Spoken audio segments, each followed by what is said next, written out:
नमस्कार विद्यार्थियों, उत्कर्ष nursing classes में आप सभी का एक बार फिर से हार्दिक स्वागत और अभिनंदन है। आप देख रहे हैं उत्कर्ष नर्सिंग क्लासेज और इसके अंदर एक शानदार सेशन जिसका नाम है रैपिड रिवीजन सेशन।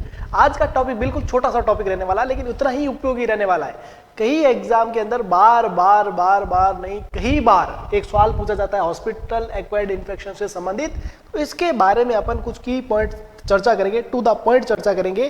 और वो क्या चर्चा रहेगी वो आप सब लोगों को अभी पता चलने वाली है। एक एक पॉइंट आपके लिए क्या रहने वाला है, इंपॉर्टेंट रहने वाला है। ध्यान रखिएगा, बेहद इंपॉर्टेंट चीज रहेगी। ठीक है, चलो शुरुआत करते हैं भाई। देखो, सबसे पहले अपन यहां लिखते हैं भाई हॉस्पिटल, जो आपके हॉस्पिटल एक्वायर्ड इन्फेक्शंस के बारे में अपन लिखते हैं। किसके बारे में? हॉस्पिटल एक्वायर्ड इन्फेक्शन, जिनको अपन कह सकते हैं नोजोकोमियल इन्फेक्शन भी कह सकते हैं, लेकिन मुख्य जो टर्मिनोलॉजी है वो क्या है, हॉस्पिटल एक्वायर्ड इन्फेक्शन रहता है। ठीक है, अगर अपन हॉस्पिटल एक्वायर्ड इन्फेक्शन की बात करें तो इसके अंदर सबसे पहले इसकी डेफिनेशन रहेगी। और इसकी डेफिनेशन क्या कहती है, देखो ध्यान से सुनिएगा। इसकी डेफिनेशन कहती है एनी इन्फेक्शन, कोई भी तरह का infection, any infection which develop, या लिख दीजिए which start। कौन कौन से कंपोनेंट पहले? After 48 hours of admission. देखो, ऐसा कोई इन्फेक्शन जो कि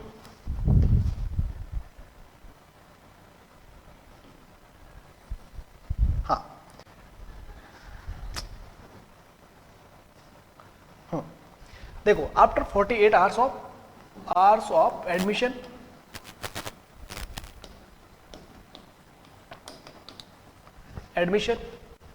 या फिर अपन कह सकते हैं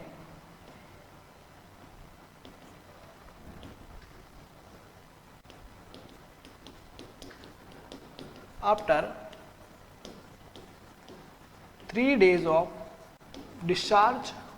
आप हॉस्पिटल के डिस्चार्ज के 3 दिन तक, और अपन कह सकते हैं after 30 days of any surgical procedure, after 30 days of any surgical procedure, और after 1 year of any metallic implant. ये जो सब है, ये सब आपको कौन सी कैटेगरी के अंदर आएंगे भाई?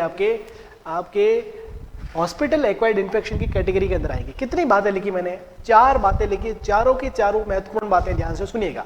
अपन हॉस्पिटल एक्वायर्ड इन्फेक्शन कब कहते हैं कि अगर कोई इन्फेक्शन को, कोई भी तरह की प्रॉब्लम हॉस्पिटल एडमिशन के 48 hours के बाद होती हो या डिस्चार्ज होने के 3 दिन के भीतर होती हो, और साथ ही साथ कोई सर्जरी हुई है, कोई सर्जिकल प्रोसीजर हुआ है, और सर्जिकल प्रोसीजर की वजह से अगर इन्फेक्शन होता है तो वो भी कब? 30 days के अंदर। तो भी वो उसे अपन देखो सर्जिकल साइड इन्फेक्शन तो कहते हैं, लेकिन वो हॉस्पिटल इन्फेक्शन की कैटेगरी का एक पार्ट रहता है। ध्यान रखिएगा, ठीक है। सेकंड कॉमन जो हॉस्पिटल एक्वायर्ड इन्फेक्शन रहते हैं उसमें सर्जिकल साइड इन्फेक्शन रहते हैं, ध्यान रखिएगा। उसके अलावा अगर किसी पर्सन के अंदर कोई इम्प्लांट डाला है ना, कोई अपन कह सकते हैं कोई इम्प्लांट, जैसे अलग अलग कंडीशन के अंदर हो सकता है, फ्रैक्चर की कंडीशन के अंदर, और इम्प्लांट डालने के अगर 1 साल के अंदर भी वहां पर इन्फेक्शन हो जाता है तो वो कौन सी कैटेगरी के अंदर आएगा? हॉस्पिटल एक्वायर्ड इन्फेक्शन की कैटेगरी के अंदर आएगा। इसमें कोई दो राय नहीं है, ठीक है। अब आप लोगों से सवाल पूछा जाता है कि मोस्ट कॉमन, क्या पूछा जाता है आपके? मोस्ट कॉमन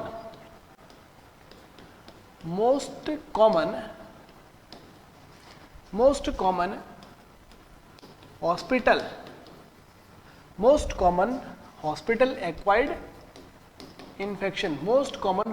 एक्वायर्ड इन्फेक्शन कौन सा है? तो आप कौन सा बताएंगे भाई? Most common hospital acquired infection की बात करें तो आप कौन सा बताएंगे? तो आप सब कहेंगे सर कि most common hospital acquired infection होता है यूरिनरी ट्रैक्ट इन्फेक्शन। कौन से होते हैं भाई? आपके यूरिनरी ट्रैक्ट इन्फेक्शन होते हैं।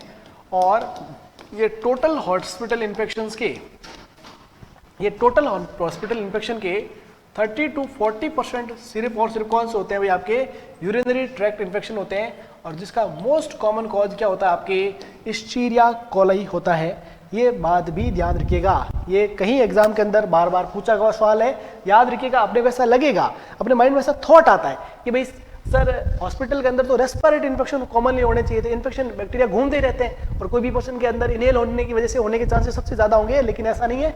सबसे कॉमन क्या होगा, यूरिनरी ट्रैक्ट इन्फेक्शन होंगे, और सेकंड कॉमन होंगे भाई आपके surgical site infection. Second common क्या होंगे, सर्जिकल साइट इन्फेक्शन होंगे सेकंड कॉमन। और ये अपन कह सकते हैं लगभग कितने होते हैं आपके, 15 से 20% होते हैं, ठीक है। देखो और याद रखिएगा इनको, ये मोस्ट कॉमन सर्जिकल इन्फेक्शन होते हैं, मोस्ट कॉमन सर्जिकल इन्फेक्शन होते हैं, ध्यान रखिएगा। सर्जिकल इन्फेक्शन का मतलब क्या, सर्जिकल प्रोसीजर की वजह से जो इन्फेक्शन होते हैं उसको अपन सर्जिकल साइट इन्फेक्शन कहते हैं। और it occurs with in 30 days of surgery. ये आपके कॉमनली कब अकर होते हैं, 30 डेज ऑफ सर्जरी के अंदर कॉमनली अकर होते हैं, ध्यान रखिएगा। ये सवाल भी कई बार पूछा गया है, ठीक है। तो it occurs with in 30 days of surgery, आपको ध्यान रखना है इस बात का विशेष तौर पर, ठीक है। उसके बाद में अगर अपन बात करें तो तीसरा कॉमनली जो अगर अपन इसके बारे में बात करेंगे तो वो कौन सा होगा भाई, थर्ड कॉमन जो वो यहाँ पर रहेगा वो रहेंगे रेस्पिरेटरी इन्फेक्शंस रहेंगे। कौन से रहेंगे, रेस्पिरेटरी इन्फेक्शन रहेंगे।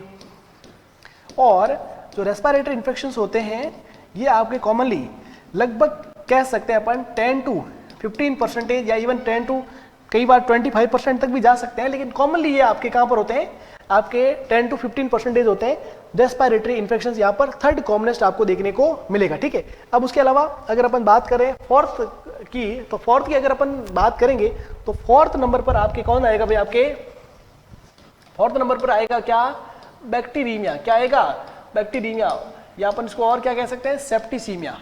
क्या कह सकते हैं अपन, सेप्टिसीमिया रहेगा। और अगर अपन लास्ट नंबर की बात करें तो एंटीबायोटिक एसोसिएटेड